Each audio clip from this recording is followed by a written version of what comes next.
I was playing through Deathloop, the wonderfully weird Groundhog Day-esque game by Arkane over the past month, and I was struck by how that game struggled to relate me to the main lead, Colt. I should have loved this game.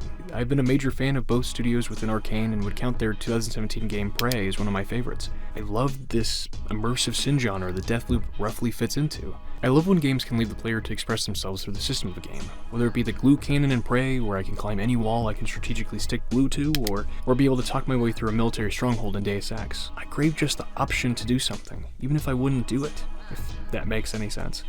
But after finishing Deathloop, I couldn't help but feel that the charming open experience rang hollow, and I was actually reminded of a game with considerably less freedom, agency, and mechanical complexity that I effectively felt more close to, Firewatch. Wait, he's saying that the fucking walking simulator game about feelings and fucking dementia is better than No, but I don't think that ultimately I'll take much away from Deathloop, in the same way that I did take a lot away from Firewatch, a game that gave me considerably less freedom. And I guess this video is about why. Notably, I am in the minority here. The game seems to have found almost universal praise, and I don't want to take away the accomplishments that the game has created for others, but I couldn't help dissecting how their approach to Colt ultimately had a great foundation, but failed to deliver. Colt is a well-acted character. His lines are consistent and clever, and the voice actor Jason E. Kelly realizes the manic angst of man reliving day after day on Black Reef Island. But ultimately, when I came away from the experience, I just felt frustrated and unsatisfied. The game seemingly fought with itself over how it wanted me to connect with the world. The game was both telling Colt's narrative as narrowly as it could, while then encouraging me through the design to approach the game however I wanted.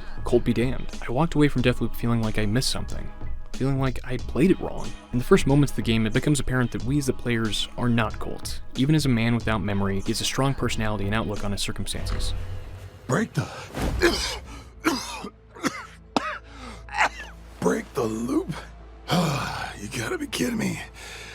Nope, that's there. I'm seeing it. Ah, man. This obviously isn't new for video games, but it does present a particular tension in just how outspoken Colt can be, and how that ends up coloring our perception of the world. Or even worse, when those characterizations can lead us to feeling pulled out of the world, instead of endearing us to it. Video essayist Noah Caldwell-Gervais used a great metaphor to describe the experience of playing The Last of Us that I think could actually be expanded upon here with Deathloop.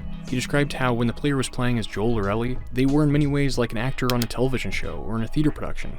Players were supposed to intuit what would make sense for this archetype, for this character, and the challenge was meeting those expectations. You see a zombie, kill a zombie. You find a foe, you know what to do. That's the cutest fucking thing I've ever seen in my entire life.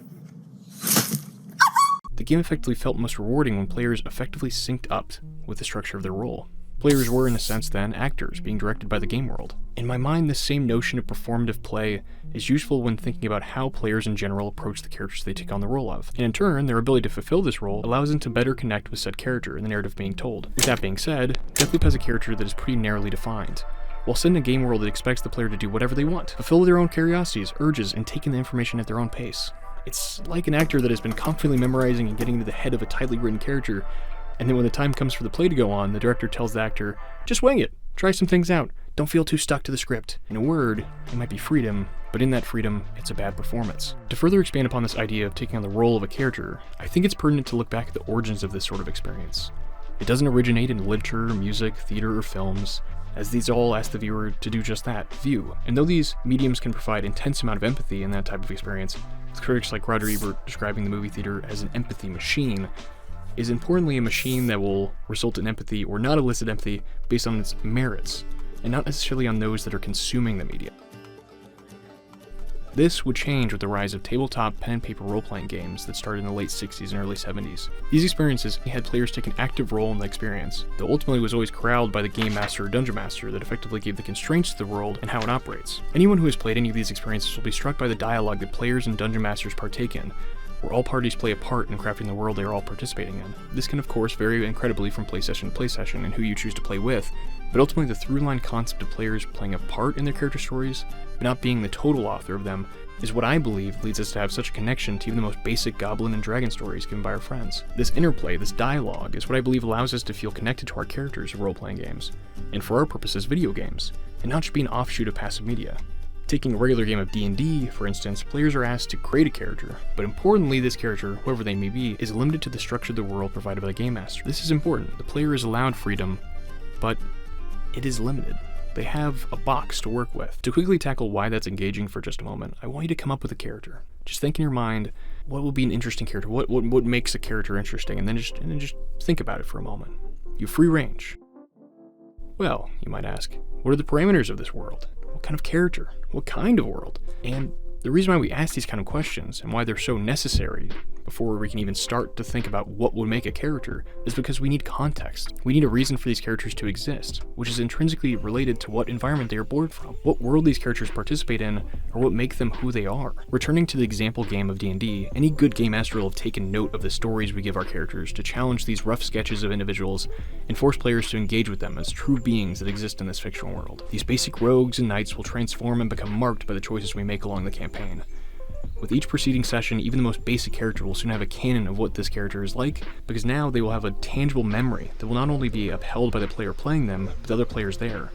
There's almost this positive social pressure going on that's provided by the other players and the DM that keeps these characters consistent and, importantly, engaging. For the dark times of isolation and disease, I spent a year with some friends playing through my real first long-term campaign, meeting at first just one time a week, and then that quickly became 2 times a week. As we all traveled through my friend Cody's homebrew world, inspired by the medieval Ottoman history he loved. As a side note, most of us were big history nerds, if that helps explain our collective excitement. With each passing session, my druid that I had hastily thrown a backstory together for was not just me with a different set of clothes, but he was Ashka, an insecure, boisterous, human thief person that had come to terms with his lack of connections in the world, and will be molded to build meaningful relationships and friendships that didn't just have to offer him some sort of reward, but could instead provide something more meaningful. This character that I had thrown together before a game that I didn't quite know how to play quickly became someone that, had a deep memory, had a relationship with all these other characters that was built up because I was limited by my choices and by the world around me. As melodramatic as it sounded, the social fabric of these sessions built a character that I became connected with in relation to the world, and in turn I cared about the world around me and the band of misfits I traveled with. It becomes really challenging in long-term games like this to go off course, to break this character that has developed over literally hundreds of hours, because it just starts feeling wrong. Which is strange because, unlike a video game which has hard rules, where if you want to go behind, say, a door, the game is coded to say it's locked. You literally can't go behind that door. But in a role-playing game, these rules only work if everyone agrees, and ultimately with the right players, they end up feeling more real than any game wall, because you start thinking in a way that your character would. If your character, for some reason, has an established phobia of doors, in this example, you don't just go through it. It has to be either tied to some meaningful, I'm getting over this phobia, or you don't go through it, because all your other friends and the game master should be like, hey, motherfucker, Ashka wouldn't do that, or Jim wouldn't do that, or anything like that. And relating this back to Colt then, this rigidness where the player has no ownership over how Colt relates to the world, it just ultimately doesn't allow us to get invested in the same way. We effectively are watching a movie about Colt, and then playing the game with a character model that looks like him. And again, this game is open, this is free, but if I can't get in his head and I can't really participate, it's hard to say that I'm really doing anything meaningful. This is not to say the characters that are given complete freedom are much more engaging. Again, like I mentioned, limitations are your friend. To illustrate this, let's discuss what happens when you have players that break these sort of ethereal rules of a role-playing game, who choose to use the seemingly endless freedom provided by the game session. Well, you get a murder hobo. Murder hobo is the cute name given to the types of players that decide to make the communal space of a D&D game truly theirs. They, as the name implies, effectively treat every engagement as some sort of serial killer on the hunt. They tend to murder everything. They see a hat they like on a guy on the street, they're probably going to kill that man and steal his hat. The DM might ask, would you want to ask him for the hat, talk to him, try to steal it quietly? Nope, I want to kill him.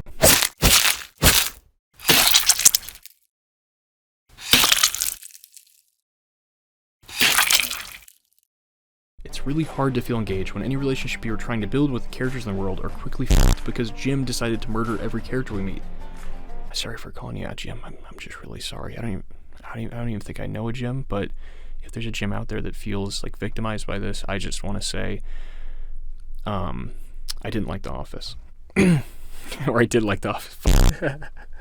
As the other part of the name implies, the hobo has no home. The world is not theirs. They don't care about consequences, don't care about those in the world or the other players. Ultimately, it just ends up being boring. They have full control, and with that, it's unlikely to be much of an interesting time for those around them, and those being the murder hobo. These murder hobos effectively take on the role of the main character in most open world experiences, where the game is effectively up to the player to decide. The player mechanically can do whatever they want, but it's just not very engaging. Take a session of GTA. Most have had the experience of turning on all the cheats and effectively playing a godly monster with rocket launchers, helicopters, tanks, all to decimate the hordes of police officers that are descending upon you. These moments can hit that lizard part of our brains that craves powerful wish fulfillment, violence for violence sake, a true mastery of the world space, as you easily take on the adversaries of the game world. Here, you are queen or king, but ultimately this full agency of the mechanics of the game without limitation can only provide a momentary shot of dopamine until ultimately devolving into monotony. There are no stakes in a playground. It's boring. Hobos don't make interesting characters. They don't connect us to the world. This is not an attack against games that are focused on pure mechanical bliss. One of my favorite games of the last few years was Hollow Knight, a game that for sure has a well-realized world and a host of charming characters, but in general is not quite focused on a big, bombastic plot or even characters to really squeeze everything together. But again, importantly, the game mechanically characterizes our little protagonist with his limitations. He isn't a god, it's just a small bug with a needle lance. Maybe a dash mechanic, it's pretty fucking cool. Moving forward then, why is it specifically that these murder hobo roles give us little to grab onto? Well, it's simply difficult to resonate with these characters because they don't really mirror how we in reality relate to the world. In our everyday lives, we do these minute calculations before we even make the most simple decisions. And notably, it's not just a matter of, is this a good decision, the right decision, but also, and most importantly, is this a decision we would make? Would I do this? This is not a simple equation to parse, even if we perform this calculus continuously. What makes up our identity is not only who we see ourselves as presently, but also an accumulation and understanding of everything we've ever done, almost like a subconscious muscle memory. This muscle memory propels us towards certain types of lives. And in terms of our discussion, this is why I believe we resonate with characters and stories in video games that truly allow us to enter into an identity that is both limited because this person is a person, they have an individual way of seeing the world, but also is open within that identity to be shaped by us, the player. This is notably not within Deathloop. Colt may have an identity, and his actions are not limited, but his characterization is. Now to finally get to Deathloop proper, let's briefly describe the narrative and then do some dissection and comparison. Ooh, got my little scalpel here. I'm gonna cut into this plastic box. If you bought it digitally, I guess I'll cut into the code. To briefly describe the plot of Deathloop, on the remote island of Black Reef, a diverse set of so-called visionaries made up of artists, scientists, and playboys have harnessed the strange time properties of this black rock in the sea to create a perfect, ever-looping day. The hope was that this loop would allow these visionaries and their followers to never grow old, have a bountiful playground that would allow them to build it up, break it down, and then begin again. Though ultimately, it doesn't go as planned. Firstly, their memories which they had hoped would stay with them with each preceding day never took, and in a sense, are subject to the same day as it happened on that first day, effectively forever. Well, except for two. Colt, our player character, and as we come to find out, was the original security official of the Aeon project, for which the entire project is a part of, and Juliana, historian of Black Reef. Both are the only ones with a lasting memory, and with that comes a power to take each looping day as a new one. For Colt, he decides to pick up the trail of the man who he had been, and kill all the other visionaries, and thus breaking the loop. And for Juliana, she wants to stop you. There are a narrow of reasons for why this is the case, but kind of unnecessary for going into for our needs right now. I want to make it clear that this story is wonderfully strange, and should be applauded for its experimentation and its approach to this type of narrative and gameplay loop. Forgive the pun. But with all that being said, for as much as it is creative, the game has a major failing in what I believe should be the backbone of the game. The narrative, and most importantly, the character of Colt. The reason for this is that by design, the game is repetitive. Each day loops. The same encounters will happen during each in-game day. The rest of the characters in the narrative that are not Colt and Juliana are effectively static. They can never have deep arcs, and the world in general can only change as much as it can in a day. Within the premise of the game, this makes complete sense, but as a consequence, only after about 4 or 5 hours, you've effectively seen as much of the game as you will ever see. With this in mind, the only growth point in the experience comes from Colt. He becomes the linchpin. The narrative rests and dies on how the narrative treats him, and we as players effectively have very little input in what should be the place where we get to explore, because ultimately this is the arc that matters. Well, what do we have then? At the core of the game, this relationship between Juliana and Colt, the hunter and the hunted. a cat and mouse game where both participants badger each other with insults and quips as the narrative plays out their gameplay. Though at first glance charming and sort of new approach to having these two characters kind of be the linchpin, it just ends up not really hitting the mark. To help express why this is the case, I'll use the game with the other walkie-talkie duo, Firewatch, for comparison. It's back, folks! I told you it would coming! It's here! Taking the two, there's actually a lot of similarities. Both are carried by the central relationship between the two main leads. Both feature protagonists in a seemingly new and strange land. For Colt, he may have been here before, but just can't quite remember. And for Firewatch's lead, it's all new. He's in Shoshone National Park, which he has the privilege to oversee as a Firewatch. On the other end of the walkie-talkie, there's our strong female lead, Juliana, who's playfully hunting while also at times helping Colt. For Delilah, she is your guide to this beautiful nature reserve and your boss. Both games center these relationships as the narrative. There's not a whole lot that actually occurs in each of these games in terms of the actual plot. So if you don't connect with this relationship, the game kind of falls apart pretty quickly. Beyond these similarities though, they tackle these relationships in starkly different ways. Importantly, there was a simple decision made that allowed one set of players to be involved in the relationship, and the other experience effectively left us in the cold. Starting with Firewatch, from the beginning, players, even though they are not creating a character, they are asked to participate in what makes our lead our lead. They build the memories of his life, how he would make his first approach with his wife, how he would struggle with her illness. And from that point, we have a stake in who he is. We have some ownership. And as we move farther into the experience, we are an active participant in the growing relationship between him and Delilah. We can joke, react, or simply stay mute through a simple but engaging dialogue system that is also importantly at the discretion of the player. In Deathloop, by contrast, the calls from Juliana are all scripted and occur only at predetermined times, usually occurring at the beginning of each level. In contrast, when Henry finds something interesting in the world, Henry is given the ability to call up Delilah, or again, not call up Delilah. The choice may not seem like much, but allows us to take ownership of each call. We decided to hit that walkie-talkie button. We decided to engage in this relationship. The system is incredibly effective, and as other commentators like Innuendo Studios has pointed out, it effectively replaces an old adventure game verb known as look. Instead of it being the character talking to themselves, now it's a part of this relationship the player is developing with our other main lead. The World of Firewatch is a feast for the eyes, but it's a much more simple setting than Deathloop's. Much of it is trees and cabins, and, well, your tower. But even though it's a much more simple setting, it's made much more personal and evocative because you have someone to discuss it with. Henry and Delilah both give very detailed descriptions and opinions of Shoshone National Park. Are you looking at the fire? No, I'm not. You should. Let me know when you are. Okay, I'm looking at it again. I love how they look at night. During the day, it's just smoke, but when the sun is down, you can just get lost.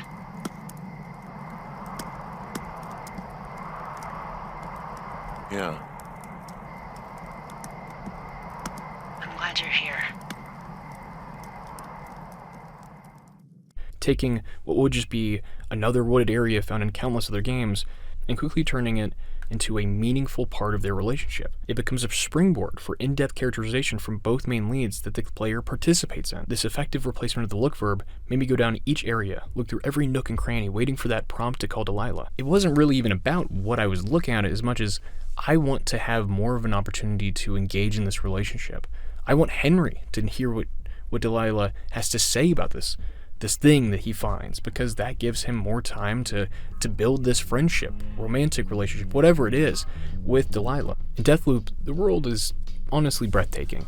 The use of the iconography and the aesthetic of the 60s is wonderfully illustrated here. I was continually taken aback by the colors of this game. When I first started, I was just engrossed in it, looking at each new building and exploring to see how Deathloop's art and level design team had constructed the intricate world that these Visionaries tried to create. The historic district of Updam felt cozy and sleazy, with Dorsey Manor being a nice old contrast to the updates the Aeon project had made to the island. That paired against the Pleasure Palace that Frank Spicer had created to allow people to play, enjoy candy, drink, and get f***ed, all within a building that is made up of simple lines and the futurism of that era. In general, each of these spaces inhabited by each Visionary represents their character. Wenji's laboratory is notably sterile and austere. When we find Igor in the snow, he's isolated and hidden by the darkness of the setting. Fia Zobrowski's bunker-turned-art installation is wonderfully strange and pretentious. In most cases, they end up providing more characterization than the rest of the game ever really does, something that I felt was not necessarily seen in other games by Arkane. Even though those worlds were wonderfully consistent and realized, they didn't necessarily represent the characters of that story. The team of world designers that work at Arkane are world-class to say the least. Though these spaces are inspired, I couldn't help but feel that they ring hollow given how the design pushes players to continually explore them and repeat tasks within them. Without new developments and very little discussion from the characters like Juliana, there was little that I held on to. For many of the environments, they soon become background noise, something to quickly push past. Even though I kept waiting for the game to provide more detail textually, verbally, or even through its design as to how these locales related to the greater history of Black Reef and the AM project, I just ended up feeling disappointed. The game does have some pieces of text and contextual information that provide reference to the environment, but usually it's pretty throwaway. Take the sleek modern offices created by Aeon, the organization that represents the Visionaries' goal to create the loop in the first place. Okay, someone from Aeon's been redecorating. There is exactly one note describing that these spaces, as a byproduct of one of the Visionaries wanting the experience to be depersonalizing for its participants, is this. In the home, utilize Aeon primary colors, clean lines, and simple shapes. That's it. Now I want to make it clear, I don't need an entire architectural layout of each building or a detailed style breakdown of each environment, but it speaks to a larger problem contextually within the world of Deathloop. For as much as the world allows you to explore, there is little to find. For as much as the world bases itself on a single day of environments, there is little that ends up being put in these environments that adds to our understanding of it. For instance, one of the first environments you get to explore, and is centrally located in the game world, is Updam's library. Story-wise, this should be the central hub for Juliana as the historian. It's where the history of Updam and Black Reef in general should be located. And there are no books to read? None? How? The space, instead, is just primarily used to showcase where the enemies in the game get the guns they need to fight Colt, as Juliana, being the only one quick to know that you're coming to kill everybody, is gonna arm everyone, and takes that morning in Updam to use as a central hub for weaponry. There are more bullets and weaponry in this area than anywhere else. This detail is great, but effectively the environment does not change much beyond a difference in guard patrols. Returning to Firewatch, within these conversations between Henry and Delilah, an important feature is how this is still Henry. Though we get choice in these discussions, he is not a blank slate, which if we stop for a moment is a really profound type of interaction, and one that I believe makes Firewatch's world come alive, and why Deathloop falls apart in some respects. When you're provided the agency to choose when to interact, whether that be to simply comment on a passing stream, or more complexly answer a late night question from Delilah about your marriage, there's a symbiosis that occurs between the player and the character that just doesn't happen in Deathloop. Given that Colt is effectively his own agent and responds independent of the player to each new plot revelation, there's little that ties you to a character that is well written and performed well. You thought it was going to be easy? I already know where you're hiding. Yes, and? What do you want? What do you want, a medal? A fucking ribbon of achievement? You are, At the stabilizer core. Oh, come on! I was almost there. No, you're not even remotely close. Each line technically works on its own, but in this narrative does little to make me feel invested in Colt's tale. This crucial piece of identity meeting interaction is what I believe gives our play depth and allows for meaningful connection. Henry as a character has a defined sense of self, which instead of being confining, provides a roadmap for how players see themselves as Henry. With an established memory and past, we are not asked to answer for ourselves, but answer as Henry, and how we think he would grapple with his circumstances. In effect, what would Henry do? What does he think of leaving his wife with her condition? Would he cheat? Again, this tracks onto how we experience the world. We don't make choices based on simple gratification or even necessarily choosing optimal means. We do so based on what our identity is, who we are, how we fit into our society and our culture. We only have a portion of agency, defined by the patterns of behavior that have helped us operate in the world, our built-up confidence, our framework of insecurities, our jealousies, learned empathy, all make a world of effectively infinite choices actually manageable and ultimately more interesting. Again, Colt does little to satisfy this. Though again he has definition, we're still just spectators. Relating this to the experience mechanically of the game, this decision becomes even more perplexing even if it's effectively in line with how Arkane has tackled their games in the past. Players can approach each level and each new loop however they see fit. Anyone who's been on the Deathloop subreddit will quickly appreciate just how diverse the playstyles can be for the experience. There are a wide variety of weapons, modification for those weapons, complex powers that pair with numerous upgrades to make the gameplay very different for each player, even if they are on the same levels and have the same objectives. The creators should be applauded for just how many different routes there are in the game, from traversing the world, which includes zooming about the world like Arkane's Dishonored characters, or barreling down the main avenue as a tank with the Fury ability. The game also cleverly avoids the trappings of Arkane's previous games, Dishonored 2 and its predecessor, by allowing players to truly experiment. Since the game world loops and each decision is not as binding as those in the Dishonored series, which I always found forced me to choose one of its gameplay pillars, stealth or action, which honestly meant for me stealth, because it always felt more appropriate story-wise, you can't Arkane, you can't give me guards with lives and these backstories and expect me to go on a killing spree. I can't. My moral foundation, I'm just such a good person. I couldn't help but feel that Colt's Groundhog Day journey instead allowed me to really embrace both styles of play. When I initially started, there was this sense of excitement because if I f***ed up, it wasn't a matter of immediately going back to a well-placed quick save. Yes, I am a save scummer. Sue me. Oh, please don't. I don't have any money. Instead, I would just simply try again next loop. I would go explore some more. If I f***ed up an objective, well, I have this whole rest of this loop to go. Though for as much as this system allows flexibility, this looping effectively has the byproduct that each play session becomes very disposable. There are few stakes in any engagement. Other than my time, there wasn't much I was holding up, which I should mention is technically the problem with most any game, but in this case, the actual narrative was based on the idea that very few of your actions have any true meaning. Like actually in the course of the narrative, it's telling you, it's just a matter of time until you'll figure this out. It's not a matter of, will he do this? So there's not actually any tension necessarily in the plot, because it's sort of a foregone conclusion that this will happen. And in general, once I had first gone through each area more than 3 or 4 times, I kind of found an optimal way to complete the objective, and after finding this, there was rarely incentive to deviate from this, especially in the late game, where deviation meant having to start the sequence of events all over again. And so I just ended up zooming.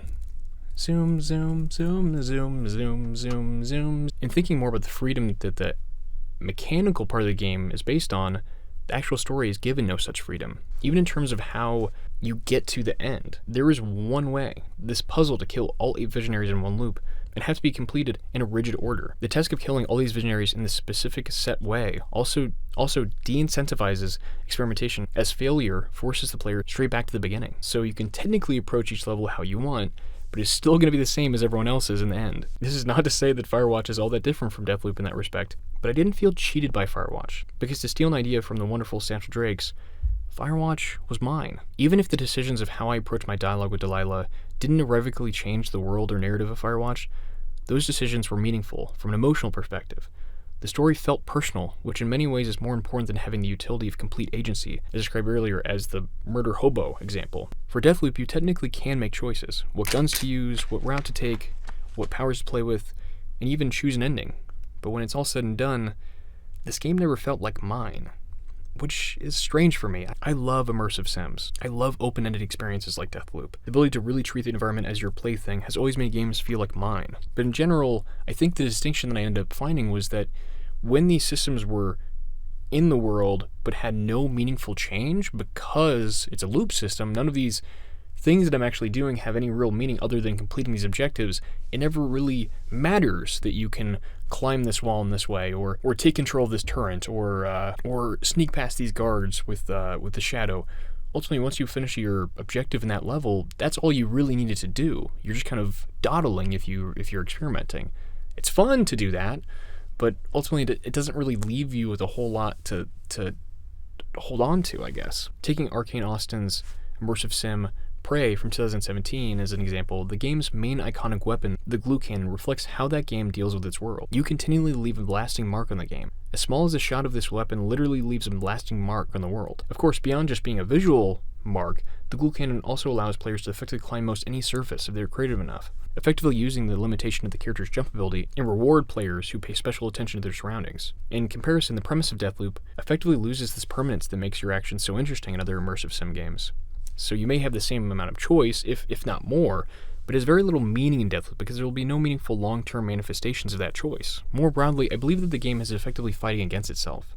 The term ludonarrative dissonance may be overused, but it's apt here. This design quirk effectively makes the game seemingly more linear in terms of how players are to frame what is taking place, as Colt's overt characterization without player feedback makes one feel confined by how Colt sees the experience. An early example from my playthrough serves this point. In opening the game, the player is clearly instructed in traditional Arkane style to play how they want. The world is your oyster. Taking that to heart, I avoided one of my last objectives of the opening. The narrative was telling me that Colt wanted to unlock the safe in his apartment, which at this point was to hide the secret weapon to end the loop. Instead, I went to the party at Dorsey Manor that was beginning that night. From a narrative standpoint, Colt thinks he has a way out. The LPP, this thing that is the answer to ending the loop. For Colt, this should be of utmost importance. But as the player, I'm being directed to the shining lights, the festivities just beyond my little apartment, to explore and see if I can't kill one of the founders of this strange loop. At this point, narratively, Colt has no reason to want to be here, but given the open design of Deathloop, Colt answers the call anyway, seemingly forgetting the mission he's desperately trying to take on. The game even gets confused and gives me information I'm not supposed to have yet. As I enter the party, Colt comments to himself about Alex Dorsey, the playboy visionary that is holding the festivities. Cool, I have very little idea who this is, and effectively neither should Colt. Yeah, I'm taken out of the experience. Importantly, this isn't a problem with Prey. It also features a main character without a memory. Now, the reason for this is because the main character, Morgan, is a silent protagonist. He literally can't respond to the world verbally. And weirdly, this decision to make him silent allows the player to dictate how Morgan sees the world through his decisions and actions. The game also continually plays with this fact that you do not have a memory in a clever way, where characters who knew Morgan in the past address him with a variety of allusions to what kind of man or woman they were. The player then has to suss out who just to believe, and if they even want to go back to being the person they were before. Again, here, we can see how a character's sense of identity can be used to connect us to the struggle of the main character. In this game, unlike Firewatch, the character does this through action, but meaningful action, unlike Deathloop, which by design has the vast majority of its actions being effectively disposable. Colt became for me a character reminiscent of the voice of Fallout 4's nameless protagonist. Its inclusion of the voice was one that should have added more depth in relation to playing as the man or woman out of time, but instead it limited our ability to speak openly to other characters. Colt should be an engaging character, but here he's just a voice that seems to contradict the motivations of the player. Returning back to Colt and Juliana, I felt ultimately very little in their actual relationship. Not that the writing isn't engaging, these characters are both played wonderfully, and the writing is sharp, but it effectively railroaded how I felt about the world and my current objectives. What should have been room for insight into the world and expanding was instead a narrowing of my perspective. The conversations did provide some interesting fruit for thought in terms of the setup of the world, like the fun questions one asked during Groundhog Day. Just how many days has Colt been here anyway? Or a fun idea of Juliana's having read the notes in the world to trick the player. Ultimately though, I never felt super engaged in the dialogue, given that it's entirely rested on a passive way of communication. I only enjoyed it effectively as flavor text. I just felt like a performance was going on around me. When it was good, I was entertained, but there was nothing to hold on to once it was all over. I want to make the distinction here that games can just have meaningful stories that are just passive. Aforementioned Last of Us is a fantastic example of this. But importantly, the actual narrative of the experience is incredibly well told in terms of the time given to develop the meaningful relationship of Joel and Ellie. The duo of Colt and Juliana never gets close to this, and without a way to get into the conversation or a more compelling passive story, I end up feeling effectively detached from the narrative in general, which only felt more isolating when you play the Hunter multiplayer mode, which initially I thought would help better engage me with this cat and mouse game being played between Colt and Juliana. It even reminded me of the unique story engagement found in Bioshock 2's multiplayer component, which felt grounded in the world and offered narrative background, with the greater tale being told. But ultimately, the Hunter mode is very basic, and many times boring, and ultimately took away from the experience instead of building upon it. After the initial opening of the game, players are able to take on the role of Juliana in this mode. From the outset, the decision to provide this role to players so early on comes with its own set of issues. The mode has very little, if any, story significance, and provided you start playing as soon as you're able to, like I did, it can corrupt your experience of the story and the mystery of the game world. The game doesn't pair players with those that are in equivalent parts of the narrative as they are, which at first glance is understandable, giving the wantingness to allow as many players as possible to experience the mode on either side. Though if players take on the mode as soon as it becomes available, like I did, it will treat players to a frustrating experience. To briefly describe the mode, it boils down to hunting Colt through a level which is randomly assigned to the other player, with you playing as Juliana. The problem being that if you haven't played the section of the game that you've been dropped into, you don't have any idea what the other player is trying to attempt, or even where the main objectives are. So I found myself wandering aimlessly, with the game only giving me a satellite objective to protect, which the other player only needs to deal with if they want to leave the level. This leads to a big structural issue with the mode, where the cat and mouse game becomes an uninteresting game of hide and seek. In most cases, you're put into the level before the other players had a chance to enter them as well. So you could, potentially, as I did, look at upwards of 10 minutes before the other player is heading to that objective. Also, given that the game is primarily experienced as a single-player game, I felt that some players may just squat and hide, assuming they need to grab a new drink or relieve themselves in the bathroom. And obviously, devs don't want to drop that player from that experience, because well, for them it is a single player mode. But trying to look through every nook and cranny for a player that decided they needed a break, but wanted to keep the game on, is maddening. Finally, it simply lessened the weight of certain levels for me. Since the world is effectively neutral to you as Juliana, it seems lifeless. The seams of the world are shown in full effect, as the player has nothing to do other than place a few traps. It just ends up being a lot of aimless wandering. This is not the experience you want to have while experiencing these beautifully crafted worlds, especially for the first time. It seems like a problem of approach rather than a deficiency with idea. This could have easily been fixed if the mode wasn't unlocked until a player had killed at least each of the targets at least once, allowing them to have the opportunity to experience each area and a small peek into the greater objectives of the game. Returning to the main struggle of this game, which is this tension between character and open game design, I'd like to discuss more broadly how games deal with this problem of wanting to give players agency while also wanting them to feel connected to the world. This is a problem that has rankled countless developers that have centered their experiences around players being able to have a broad range of choice and agency. Games from the role-playing genre, open world genre, and the genre we've described most acutely so far, the immersive sim genre, have all had to tackle this major question. When you give players the agency to take on the environment in a variety of ways, how does this affect the player's relationship to the character they are playing as? How do we make sure you care about the world without making it a passive experience, or one that ultimately makes the gameplay feel detached from the narrative and characters? Let's look for a moment at one of the answers that Western RPGs gives to this question. The character creation screen, where players can manipulate their character's appearance, stats, and background, leaving it up to the player to throw their own creativity and their own decisions into interacting with the world. Their ability to feel a connection with the world is up to how seriously the player takes the creation of their character. This is not to say that these games like a Skyrim or a Fallout or a Dragon Age don't provide a framing for the player. Your character is still provided some sort of foundation, even if it is more of an archetype rather than a more detailed character to inhabit. Though notably, whether you're a person about to be executed or someone who survived a bullet to the head, these identities are all soon defined entirely by the player. These roles are effectively empty vessels. That's why these games start in such a way where your background is something you've had in the past. If you've been shot in the head, you can start again. If you're about to be executed, obviously your life was going in a very terrible direction, and now is a tension point where your character can be whoever they want to be. There are commonalities between how each player will end up interacting with the world because there's only so much to do in a game, but ultimately, players rarely have to wonder why they are doing something, because they can just decide to do something else. If they feel their character wouldn't do that thing, a good Western RPG will accommodate that type of choice. And more specifically thinking about this, let's take Fallout New Vegas and Dragon Age Origin as examples. In Fallout New Vegas, players are allowed an extreme amount of freedom when it comes to their character. Beyond the fact that you were a courier in your past life, and a man shot you and left you for dead, the game makes it clear that it's up to you if you want to dig deeper on either subject. Effectively, if you want a clean slate, you have it. Given the fact that you passed on and didn't have a clear tie to what you were delivering, there's also no urgency. The courier is left to their own devices because no one is looking for them and no one is expecting them. The past role of the courier itself perpetuates this more laid-back playstyle that encourages the freewheeling exploration that New Vegas has. And like the next Fallout, Fallout 4, which has the ever-present narrative thread of finding the main character's son, which should push the player to find him immediately, but there is no lasting consequences when players spend the next 100 hours doing anything else. Turning to Dragon Age Origins, the story in contrast is a bit more structured, more of a narrative where time is literally the essence, as the 1,000-year-old event called the Blight is quickly overrunning the game world. To those paying attention, it may seem like this game effectively follows the same style of dissonance the Deathloop has, where players are given freedom when the narrative calls for a more measured approach. Ultimately though, Dragon Age Origins is built from the beginning to keep players in line with the thinking of their character and their world-saving role in the game. An important part of the opening moments of Origins is how the game balances a sense of urgency with how the world sees this world-ending crisis.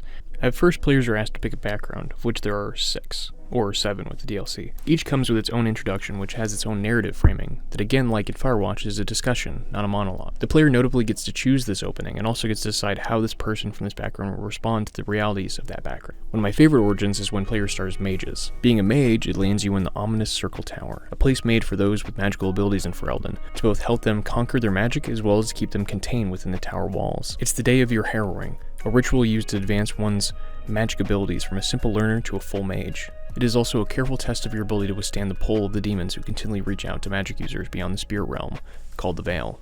If one fails, they become consumed by one of these demonic presences. They will be struck down by the Templars that are bound to protect and contain the mages of the tower. Notice then that even in this open-ended RPG, the stakes are clear. There's some room for exploration in this opening area, but ultimately it is all in the favor of getting one ready for the challenges within the harrowing ceremony. You're in a confined space. There are choices. There's no room for dilly-dallying. There's no room for kind of going off the beaten path and going into a completely different room. There is only the harrowing at first. And with that, the motivation comes into view. The player wants to advance because they too want to escape the world, just like the player's background pushes them towards that goal. Your motivation as a magic user in this situation, and in the world, is clear. Survive. That is why this opening section in an otherwise more open-ended game is linear. Coming out of the harrowing, where death was moments away both inside and outside of the task, the next logical step is clear. One would want to escape, and with the added tension of your friend being in trouble with the circle, there's little to keep you here, and in general it feeds into your own goals as a player, to leave the confined world of the circle and enter the larger world of Ferelden. Then following the failed escape, the player is given the ability to join the Grey Wardens, an organization that's sole utility is to stop the Blight. This decision, or I guess lack thereof a decision, is thrust upon each background or origin players can choose at the game's start. Again here, careful work was laid to make sure there was little dissonance for the player in this choice. In this scenario, your escape has failed, and death is the only other option, as has been set up by the oppressive Templars that made it clear that a lesser offense will allow them to kill you. With this in mind, when you're given the olive branch to join this strange group known as the Grey Wardens, and do as Duncan asks, the player can see little else that could be occurring. In many ways, then, the confinement of this opening narrative is one that is consistently made to be understood by the player. The player wants to survive the harrowing, as a byproduct wants to escape, and as a byproduct of that plan's failure and facing death, they want to join the much more promising option of the Grey Wardens. And then turning to the overarching plot point of the Blight, the apocalyptic event that seeks to destroy all of Ferelden, the role makes clear continually that time is of the essence. Even if the world is open-ended, it is meticulously narrowed by the ever-present threat of these Blight creatures that are slowly taking hold of the game space. Importantly, a limitation of this type of anonymous player self-insert is how disconnected one can have from their actions. The player themselves being the basis for the role they inhabit is just a visitor, not a real individual whose life is dependent on the world. This leads to two main ways of interacting in the world that I've noticed. One is a tendency to do the optimal run and avoid mistakes. We end up craving perfection. Anyone who has saved before any major decision in a game knows this feeling. Now, there's nothing necessarily wrong with wanting to do what you feel is right for yourself in this world, but this aversion to mistakes, or allowing yourself to react to the world realistically, and instead bending it to your will, does little for really immersing oneself in the world. These type of players then want to do things in many ways from a mechanical standpoint, and not necessarily from a narrative standpoint. They want to win. They want to do the right thing. A failed quest doesn't offer that. A character reprimanding your failure doesn't satisfy that. But when we go for the perfect run, we aren't wholeheartedly giving ourselves to the world. Because if we were, we would acknowledge that, like in real life. Our decisions have consequences. They cannot be taken back because we said the wrong thing, or more usually decide to steal or kill from someone just to see what happens. How are you holding up? When there's no clear definition to who one is playing, they become whatever the player wants to be, whenever and wherever. Though this can be engaging moment to moment as players gratify whatever they want to do in any given situation, there's no grounding in how we actually operate in the world. Again, returning to our idea of having established memory and identity, games that lack the structure of a clear identity end up leaving us feeling disconnected, or at the very least, leaving me disengaged. To take a slightly different example from RPGs and immersive sims, we can see how we can connect to the world and a thing that could have been used in Deathloop to help further connect us to the world. In games with complex companions, or in general games that put a premium on the relationships that players make with other characters in the story, allow players to connect with the world without having a strong main lead. In a game like Persona 5, for example, the main lead is as anonymous as they come, but the role of the protagonists becomes meaningful to players by how they are colored by the supporting characters. When players engage with those they want to build a relationship/friendship within a game, or more specifically to romance them, players are not often asked to do what is traditionally required of a real-world romance. They aren't asked to see if they actually internally connect with this character, or to create real intimacy. Instead, most of the dialogue is driven by responding to the supporting character in question in a way that would make that person like us. Saying the right thing then provides a point towards a relationship with this person. A hard icon may appear above a specific dialogue option, for instance. Some games, like Dragon Age Origins, will literally give you a counter of how numerically you are wooing the character. The limitations of these types of systems notwithstanding, the player is still usually making consistent, clear stances on how they see the world as a consequence of their relationship with specific characters. As Innuendo Studios noted in their video about The Walking Dead, your relationship with the world is carved by how you want Clementine, the young girl you've become responsible for, to see the world and you. Even if Lee Everett, the main character of the first season, has his own pronounced identity, most of the meaningful contours of who he is built by his relationships. Though I would argue that at the core there is a foundation that makes Lee. He's not phaseless or boundless, but he is movable. A byproduct of these relationships is that you care about the world, or alternatively, want it all to burn down because of X character. There are problems with this specific model of character relations, and in general, dialogue/relationship systems is a deep subject worth review. But without going on too much of a tangent, the point to take here is that our relationship with the world and our character can be buoyed when we develop relationships with characters who care about us and the world we are in. Returning to Deathloop, even going beyond the intimate if limited relationship with Juliana, the game has a shocking lack of interaction with all of the main antagonists known as the Visionaries, the group of strange, eclectic founders that are the main targets throughout Deathloop. They never contact you directly like Juliana does, which could have provided a space for meaningful characterization in relation to these Visionaries, especially considering the fact that all of these characters knew Colt. He's not some stranger to them, he was one of the Visionaries. You'd imagine there would be more time given to how these characters react to Colt immediately turning on them. Though, again, this is not necessarily surprising given the premise of the game, which I keep coming back to, but it's worth noting that by its foundation, the game has effectively shot itself in the foot. Since these characters are living the same day, they would only ever be able to say the same things each day, which ultimately wouldn't be very engaging. Though I'm surprised that there was no system where you could talk with these people, and we could have seen something reminiscent of a Groundhog Day, where Colt has to convince them that the loop is looping and that they're living the same day over and over. Though again, something like this and a extension of these characters in this way, beyond just breaking the premise, would also be a colossal extension of the script and scripting in general, as well as a lot more of these voice actors' time in the booth, which, considering the game was worked on during COVID, could have been effectively impossible to prioritize. With this all in mind then, we are left with pretty shallow antagonists. The most we get is the characters briefly referring to us when they first see us when we go to eliminate them. Charlie! I'm gonna find you!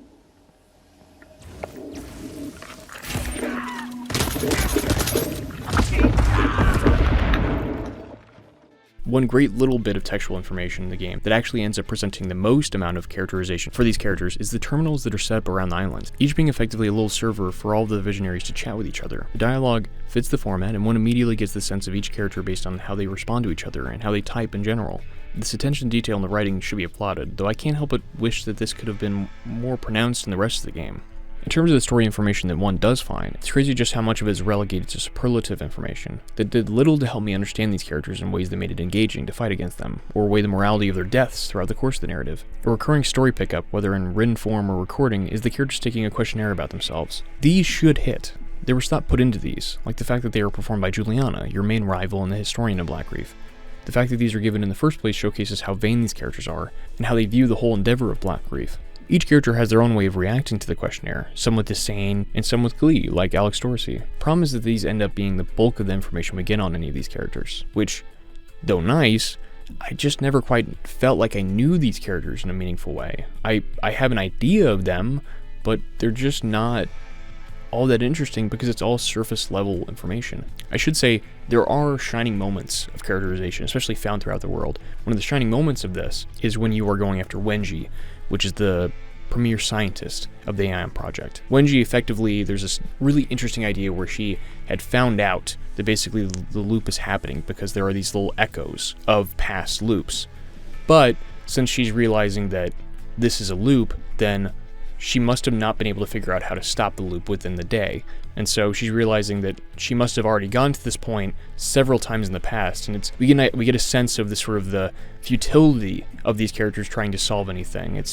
Though again, that's it. We don't even see her past this day, which is another surprising thing about Deathloop in general, is how a lot of these characters will just disappear after the first time we see them, or the first opportunity to see them, which is kind of surprising given the fact that only get to really see them once or twice in any of these levels, which makes sense in general for an Arkane level about a villain, usually in a Dishonored.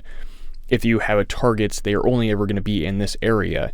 But for Deathloop, this is the entire narrative. We don't really have more. All these characters effectively are on the same playing field. So there's an interesting thing where you could have really fleshed them out, but Arkane kind of stuck to their guns on how they usually design games, and it kind of ends up breaking the experience. Whereas in Dishonored, where it feels like there's progression, because in Deathloop, it's a loop, you don't feel that progression, so there kind of needs to be more detail about all these characters because you're going to be here for way longer than you would ever be in any of these Arkane levels. Ultimately, this is seemingly a structural issue for Arkane, as Dishonored in general didn't quite have antagonists that were all that fleshed out, with the notable exception being Dowd, though we only really get this after we play as him in the first game's DLC. Another parallel to Arkane's prior games is their shallow endings, which bring a character like Colt, who already has problems, and gives me an ending that left me feel just completely unsatisfied. Arkane just doesn't quite seem to know in general how to wrap up their games. Dishonored had a serviceable ending that at least weighed the character's past decisions, though it still comes down to, if you were good, you get a good ending. Or if you were bad, everything in the world is bad. Even as a teenager at the time, I couldn't help but feel it was abrupt. As for Dishonored 2, as many people have mentioned, it effectively had the same ending of the DLC of the first game, which I just have to ask, why? Huh? Prey, a game I love, still effectively has a binary choice that is completely disconnected from the game. Since I'm sure I will discuss Prey in the future, I don't think there's much of a reason for me to go much deeper into it than leave it at, why, Prey, why? And finally, Deathloop. For as much as the game champions player choice in general, the actual sequence of how to get to the ending of the game is pretty much set in stone. When I first heard the designers describe how players can manipulate the various Visionaries to leave an area or react to my actions, My mind ran wild with how to experiment with the routines or what I could change. I thought there would be a variety of ways to place these figures throughout the day, and multiple ways to have the perfect loop and kill all of them in one swoop. Instead, the game is one big puzzle to figure out the one way to kill all of them in one day. The game in many ways holds your hands in this endeavor, laying out all the real objectives in the menu system. I often found that instead of coming upon the answer to an objective through problem solving, I would usually accidentally find the answer, and the game would put the pieces together for me.